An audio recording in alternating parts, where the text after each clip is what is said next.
This morning we're going to demonstrate how to enter a case on the unidentified persons side of NamUs. And the first thing we want to do during this tutorial is make sure we're all at the training site. So go to this URL that we've highlighted right here and open up the training site as you're practicing putting these cases into the unidentified side of NamUs. And once you're there, we will immediately go to the new case, add a new case, and we're on the first screen, the case information screen, where we will have to enter specific information. And if you see the highlighted area here, required fields marked with the red asterisk, those are the minimum requirements to fill out to put a case into the unidentified side of NamUs. The first piece of information we should enter would be the specific case number. Each decedent should have a medical examiner or coroner's number that should be unique to that office, but may not be unique nationally. And that won't be a problem because NamUs will assign a 4-digit number, currently a 4-digit number, that will be unique within the system. Now, a word about putting information in to NamUs. If you're familiar with the case file, if you're only doing entries from your coroner or medical examiner's jurisdiction, you may be very familiar with the contents of each individual case file. If you are, you can probably very quickly go through 15, 20 minutes and find all the information, at least the minimum required information to put into NamUs from that chart. If you're working with someone else's charts that you're not familiar with, we do have a form. NamUs has a form called the NamUs Unidentified Person Case Data Entry Form, which is a 6-page form that you can, at your leisure, fill in all the blanks on this paper form from the chart that you're using. And then by using the 6-page form, you can expedite the entry into NamUs. So I have one of these forms that I'm currently using because I'm entering a case from a chart that I'm not familiar with. And I've already, in addition to adding the case number now, I will add the date found, which is another required field. And we see that this individual was found on the 5th of January, 2009.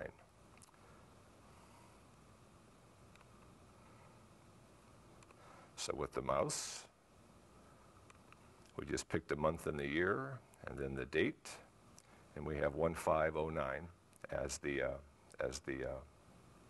date. If you know the time, exact time that the body was found or the person was pronounced dead, you can fill that in. Otherwise, you can typically just put 00. So that's the required information for the first page of the NamUs Unidentified Person System database. So we're going to save our entries. And by doing that, if you follow the mouse over here, you'll see in addition to the ME/coroner case number that I entered, we now have a unique number within NamUs, 8833. That's unique within the unidentified person system or the UP system. There are other numbers that are unique on the missing person side of NamUs. Now we get a red warning that this case does not meet requirements to be sent to a case manager, but that's understandable because we've only filled out 2 fields on 1 page. So we're going to go to the next page, which is the demographic page, and fill out those minimum fields. Now the age of this individual was estimated to be 40 to 65. So I will put down initially that it's an adult pre-70, and I will set the minimum age at 40 and the maximum age at 65. Race is said to be white. One word on race: if you're unsure, use the unsure drop-down. By using the unsure drop-down, we ensure that the algorithms that are searching the missing person side of NamUs do not falsely exclude somebody because the race is put wrong. But we'll go back and put white because that's what the data from the case files tell us. We're also told that this is a white female, so we check that. again, right now we're filling out the required information to submit this case to NamUs. There's additional fields we could fill in, but right now we're just going to do the required fields. These remains were skeletalized, so we don't know the weight. So we're going to put cannot estimate. We would never weigh the bones and put that in. That would be obviously way too low to be an accurate weight estimation for the person. And for the height, we have approximately 64 inches, but that was estimated from the length of a long bone. So we can't put down measured because there's an error associated with that estimation. So we're going to put down estimated. The body condition field has to be filled in. So out of this drop down, we're going to pick the one that most likely matches our case, and that would be that face is not recognizable because of nearly complete or complete skeletonization. So we're going to choose that one, and then we're going to save our changes, or excuse me, save our fields, our data entry into these fields. Look over it, make sure there's no obvious mistakes. We've filled in all of the required fields, and then we can move on to the next page, which is circumstances. You still get the red warning that we have not put enough information in to send this to a case manager. The required fields here are state and county. If you have GPS coordinates, please put those in on the top line. Address 1 and address 2 could be anything from a street address to 4 miles south of a milepost on a highway in a rural area. It could be between the 2 large rocks in Box Canyon, New Mexico. Anything like that could be helpful. So the more information on location, the better, in however way you can describe it. This person was missing in Ohio, in Hardin County. So we will first find Ohio in the drop-down. It's near Michigan, but it's not Michigan. That will then populate the counties, and we can find Hardin County. So we have the state and the county filled in. There are other fields, as you can see, that we could fill in, and we may go back later and edit those fields. The only other required field that we must put in are circumstances of death. So you can make this brief but descriptive. So we can say a human skull was found by hunters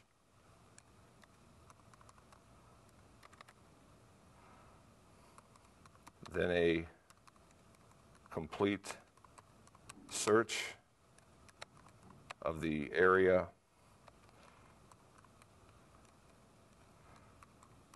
resulted in the discovery of additional skeletal remains. It can be as simple as that. You can reiterate the location if you'd like, but something that will describe the circumstances surrounding the discovery and recovery of the remains is essential to put in. We then want to, after seeing that we have filled in the 3 required fields on this page, we will save our data. Before you exit any page, you want to save the data. Quickly review to make sure that's what you would like to be seen in there. Let me go ahead and just do a quick edit here. Remove my period, put in a comma.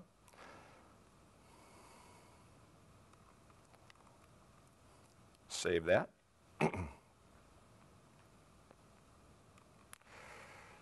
And now we can close this page out and move to physical medical. Now the physical medical page has everything from the eye color, hair color, all the things that most missing people descriptions would have, to other features that are on the skeleton, including the teeth, that some people who know the missing person very well may not even know about. So you may have to find hospital records or look for hospital records on the missing person side to to actually find some of these items. So because their skeletal remains with no hair, would you say unknown or completely bald? Because the eyes are not present anymore, we put unknown or missing. It's always good to enter something into the field rather than leave it blank.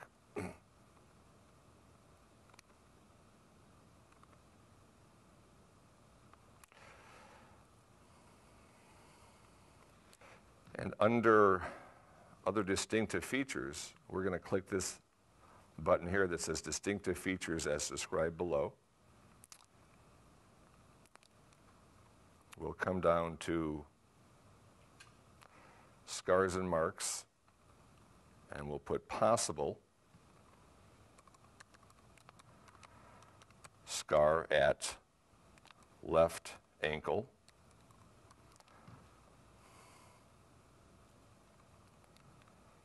And we'll also come down to skeletal findings under medical and put healed fracture of left ankle. We know the bones were fractured. We know they healed. We don't know about the scar. But we'll put possible scar because somebody who knew the decedent, if she did have a scar at that site of the broken ankle, may know about the scar and not the ankle being fractured.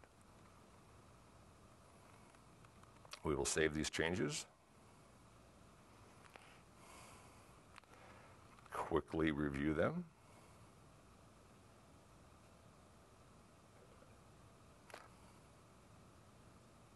You want to be very careful too in your spelling because all of these text boxes are searchable. So if a family puts in healed fracture, fracture would be found, but the word, since I misspelled the word healed, that would not be found. So take some care to review your entries to make sure that the spelling is correct and everything appears the way you want it to appear. Save. And you can see now, because we've added some pretty good information, we now have 2 yellow stars in this 5-star panel. 5 stars being the highest identification potential that NamUs will award. So the goal is to get as many of those 5 stars lit up in yellow. We're 2/5 of the way to that goal. We're now done with the physical medical page. We go to the fingerprint page. Because these remains were skeletal and there was no skin on the hands, we just have to click the button that says fingerprint information currently not available. And we just say due to skeletonization.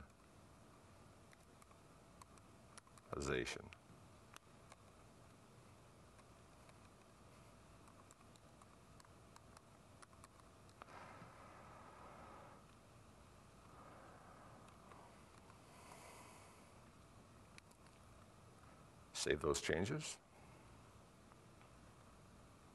That's about all we can say on the fingerprint side. Going down to clothing and accessories. If there's no clothing or accessories, any kind of personal effects that were found with or near the body or the skeleton, you click the first button. In this case, there was a tarp. Now, we don't know if that tarp was with the body or was associated with the, we don't know if the tarp was personal effects or something that came to be put on the body at a later time. So other items found with body, we can just say a tarp.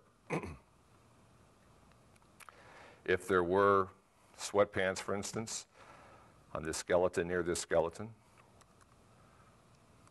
we would type in sweatpants, blue in color, size unknown. Anything about color, size, brand that you can enter into this into these fields on this page could be very, very helpful. Many family members are searching the unidentified person side and using clothing descriptions. This is all we have on this particular page, so we will save those changes.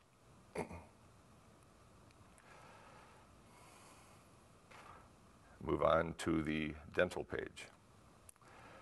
Now, NamUs has a variety of specialists, DNA people, anthropologists, dentists, that can help enter data, help explain information that can be gleaned or cannot be gleaned at autopsy. And one of the things that's very, very essential within the NamUs UP side is to get accurate information in about the dentition, about the teeth. So if you have that in an autopsy report or anthropology report or odontology report, then you can just enter that data. If you don't have that contained within the case file, I encourage you to contact one of the NamUs subject matter experts, especially a dentist, and NamUs can provide that expertise to you. Links to the resources for NamUs can be found at the TTW training site. So here we have dental information that I have transcribed from the autopsy records onto the NamUs UP form. We do have x-rays available, so we're going to click that. We do have photographs of the teeth available. We're going to click that. We'll come down and go through these fields and say that there are one or more teeth present. The upper jaw had no teeth. The lower jaw is present, but the lower jaw does have some teeth. And you can fill in the 32 teeth, 1 through 32, that most adults have or had sometime during their life. You can fill them in with very simplistic dental codes. You can also fill them in with more complex dental codes from the NCIC system. So if you have those codes available from usually from an odontologist, a dentist that would examine the decedent, you can certainly put those NCIC codes in. But if you don't have those, you can simply just go through and use the simple codes, with A being antemortem loss, which means there were no teeth in that person's mouth at death. He lost those, she lost those before she died. So we can populate the whole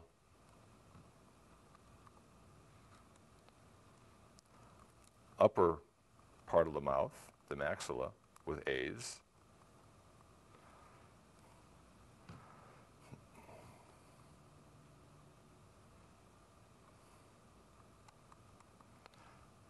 And then P being postmortem loss, which means it's a tooth that fell out after the person died, which is not unusual for the anterior teeth. So the lower teeth in the front of her mouth had fallen out after death. And the posterior teeth, the molar teeth, were absent during life. So that's minimal information. We could have more information with the NCIC codes, but because the A's mean that the teeth were missing in life, and the P's mean that the teeth are no longer there, there's really nothing to judge. There's no teeth left. There's no crowns to look for fillings or cavities.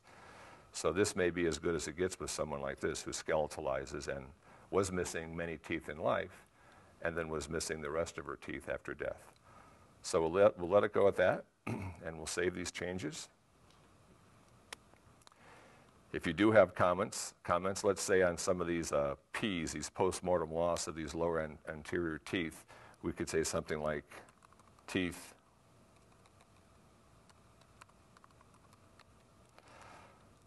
number 26 and number 27 have root tips only.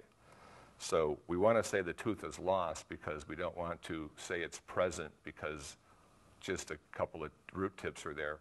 And by saying it's present and unrestored, then we actually create a false description of this person.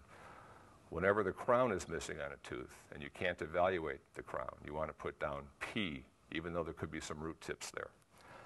We put the root tips only comment in because since we have dental radiographs of this decedent, if a missing person did have radiographs of her front teeth, it's possible that the shape of those root tips could be used as points of comparison and actually could be used to exclude or identify her.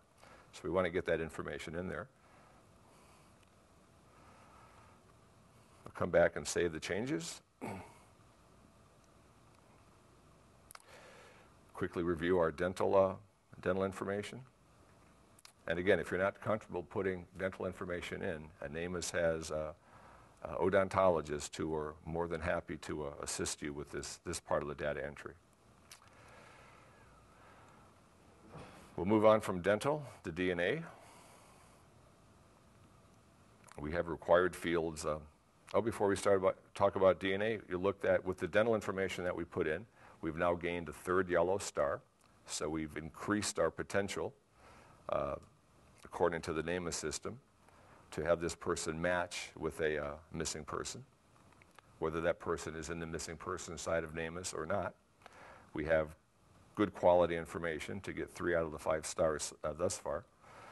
Now for DNA, the best we can do here is that a sample is available. In all of these cases of unidentified remains, at least one tissue sample should be taken. Usually it's a bone sample, sometimes it's blood. But those samples should be taken at autopsy or closely after autopsy and eventually submitted to a DNA laboratory. So all we know now is that the sample is available, but it has not been submitted. So we will save that, change.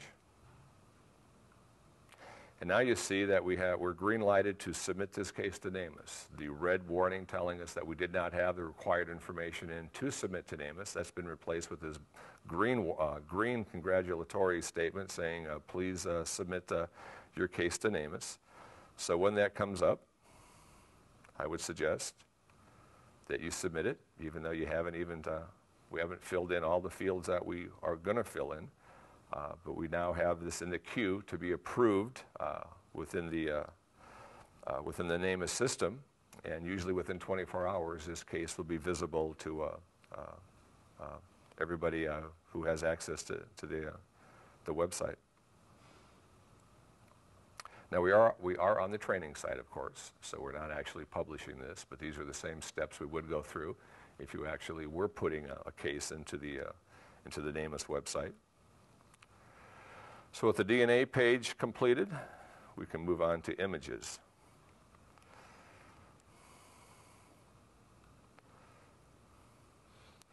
Now there's probably no more important page to the families of the missing, than the images page, because the families will have some memory, obviously the face, descriptions and memories of tattoos and perhaps clothing and hair color and eye color and skin tone and freckles and a variety of things like that. So you never want to underestimate the power of the images page when putting images in of post-mortem remains, because the families of the missing will be searching that page. Now I'm going to hold off the images page until the end of these entries, because it's more involved, because we have to upload a few things. Likewise with the documents page, which is the next page, we can make PDF files, if you will, and load those. But I want to show you, I want to finish doing the data entry of the other pages and then come back to the two pages that require uploads and show you the kinds of materials that we have, and then how we can either, if they're in electronic format already, quickly enter them into NamUs, or if they're paper records, how we can scan these and then turn those into JPEG or PDF files and put those in. So we'll move from documents to police information. And the police page is a very important page, because if you think there's sensitive information that you don't want the general public to see, the casual user or the viewer of NamUs, we can put this on the police page. And the information on the police page is only available to people with the highest level of access to NamUs. So we'll click this button here, open up the page in the fields, and at minimum, you want to put the state, even though these aren't required, we filled in all the required fields. So that these aren't, this information is not required to get into NamUs, but I strongly urge you to enter this information on the police page if you have it. So we're going to use the Glendale, Ohio Police Department.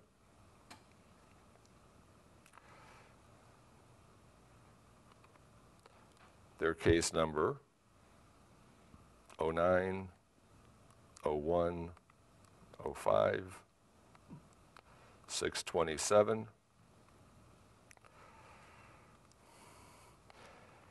And you just might type in notes that police are suspicious of cause and manner of death due to tarp that was found with body, or bones, we can say. So that lets any police agency that's cruising through the police pages of NamUs, who may be looking for a particular method or a set of circumstances where that might match perhaps a homicide in a nearby county or nearby state. And the police can use this to track that kind of activity. We don't know if she took the tarp out there with her and died naturally. We don't know why she died. There are no marks on the bones to suggest why she died. So the cause and manner of death, which are never viewable to the public, are undetermined. Each are undetermined in this situation, but that doesn't mean it's not a homicide. So this information about the tarpaulin may actually be useful. The police may have a report of a woman who was killed somewhere else, wrapped in a tarpaulin, and then dumped out in the woods. So this is a page, a police information page, where you want to put these things that you don't need the public to see this, but you certainly want to make sure the police have access to the information. So we finish with the police page. The exclusion page will show once a case is published, any cases that have been any cases on the missing persons side of NamUs that have been excluded, but we have not done that yet. We will later in the demonstration show how to do matches and exclusions. But right now this page is empty. But as you monitor, as you manage this case as the case manager, you will eventually find possibilities on the missing person side of NamUs that could be your unidentified person. So we will go through this system of how to make exclusions and how to make potential matches, and then we'll record all the exclusions on this exclusions page. And of course, if there's a match, then the person becomes identified and is removed from other searches within NamUs. So right now you see we have, under the next field, possible MP matches. We have 105. So we could, if we wanted to, go through all 105 cases on the missing person side of NamUs and see which ones of those could be excluded. Certainly at least 104 can be excluded. Only one could possibly be our Jane Doe. But we'll go back to this matching and exclusion exercise a bit later. Okay, under reports, you don't have to enter anything into the reports, but the reports page is essential because you can generate one-page flyers to show all the information you have, the complete description of the decedent. You can go to a case activities log, which shows comments made by other people that have access and to editing your cases, or not editing your cases, but viewing your cases and then making comments about their case, potentially being linked or not linked to your case. And then you have the case chronology log, which is very important to open occasionally, because it will record the time the case was created and the time and the date the case was sent to the manager, and eventually the time and the date the case was approved for publication in NamUs. So a very important page to monitor your cases with, the reports page.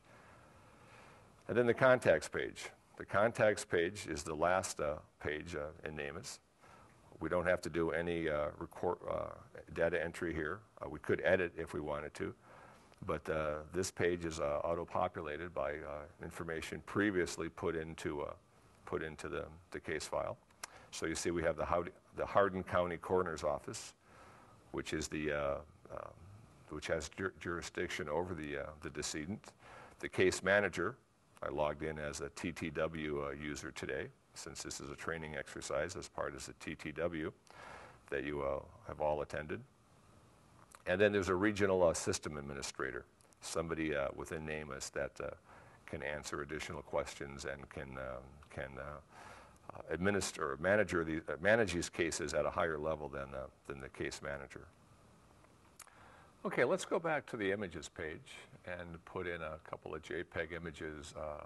That could be anything from photographs of the face, if the decedent is viewable, facial reconstructions or approximations, if you're dealing with skeletal remains or decomposed remains, photographs of tattoos, photographs of dental conditions, especially anterior teeth, crooked teeth, stained teeth, dental restorations to those teeth, especially up front, that show when a person smiles.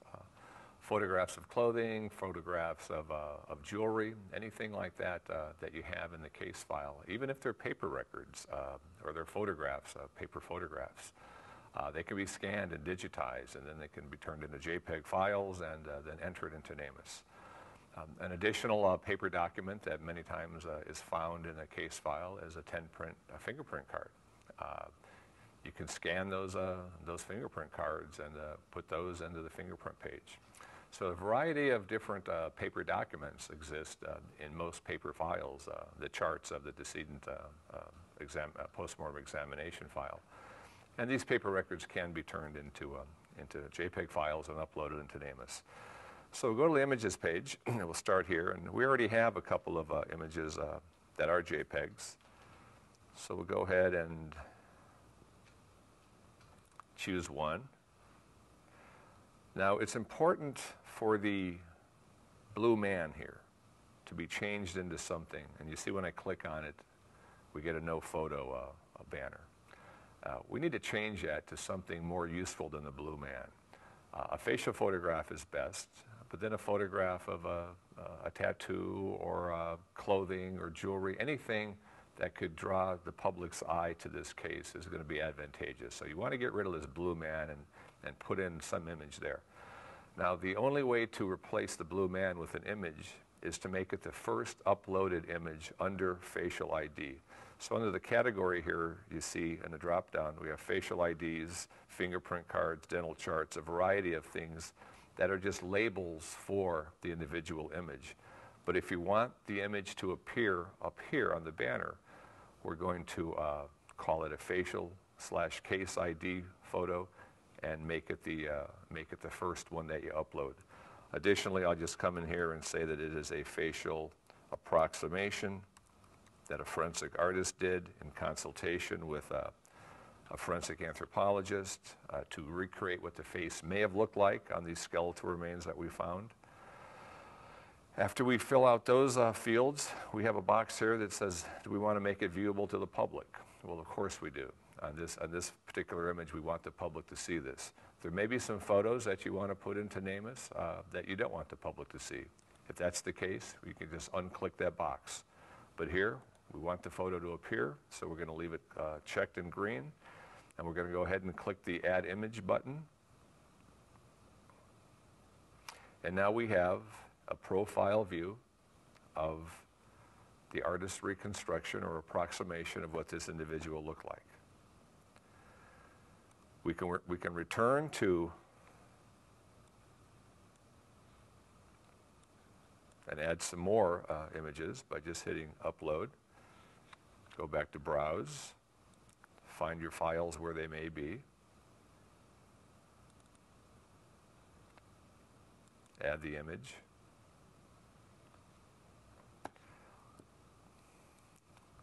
And you'll see we have a second photograph. Now, had I chosen to put this photo in initially, that would have been the photograph that we see in the banner. So up to you as to what photograph that you want to appear on the banner, but it will always be and can only be the first image under facial ID. So let's save these changes. Now we have a couple of images that might attract the public's eye. And let's move down to documents, the other page we skipped over temporarily. And the documents can be almost anything, PDFs, JPEGs. It's a good place, the documents page is a good place to put additional reports, anthropology reports, dental reports, DNA reports if you desire that. So we'll go to the same upload bar here. We'll browse our files. And let's pick one of the dental records. We're going to call it, we're going to change it from category to dental chart. And up to you whether or not you want these to be viewable to the public on most images. But as you'll see, I cannot make the dental images viewable to the public. Fingerprints and fingerprint records and dental information are never viewable to the public. So only people with high enough access into NamUs can view these things, but the public can know that these documents exist, they just can't see them. So we can't make it viewable to the public. We will add it anyway, and it should appear then under no title. We can click on that.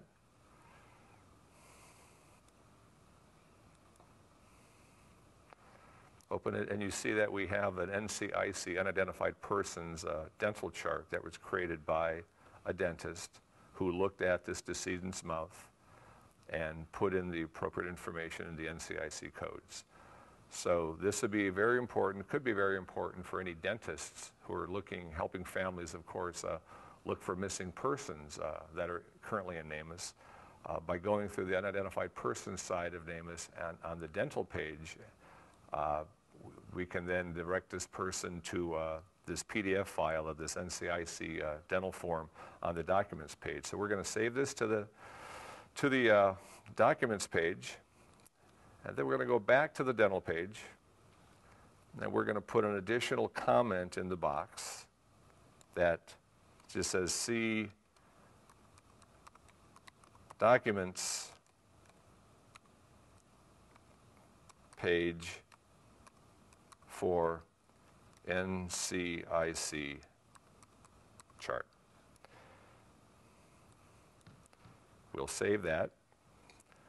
So not only do we have the document on the documents page, but the primary people that will be using that document are dentists, forensic odontologists, and now we've directed them to that page, and they can actually open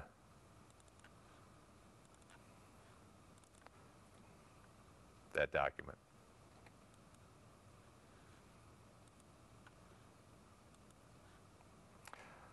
Okay, well, we finished putting in the minimum amount of information in this case file, our case number CC09-00055 from Hardin County, Ohio. NamUs assigned it the UP number 8833. That is a unique identifying number within the NamUs UP side of the system. We have some additional information that wasn't required, like the photographs or the photographs of the artist's reconstructions and the dental information. And we have a 3-star case. If we think about the DNA page and that we do have a sample, but we haven't submitted it, if we were to come in here and find out a month later that these samples were submitted and completed, and let's say both mitochondrial and nuclear DNA were extracted and profiled, let's say that was done at the University of North Texas, we can save those changes. You can see now, just by the virtue of having DNA information, we've increased the potential up to 4 stars. So the more information you can put into a UP case in the NamUs, the greater likelihood you can get 4 or 5 stars, which makes that case very, very likely to be matched against something on the missing person side of NamUs And then it takes people like anthropologists, dentists, pathologists, DNA experts to go through those matches or potential matches and see, in fact, which ones can be excluded and which of the cases cannot be excluded. And of those that cannot be excluded, which of those may, in fact, match your unidentified person.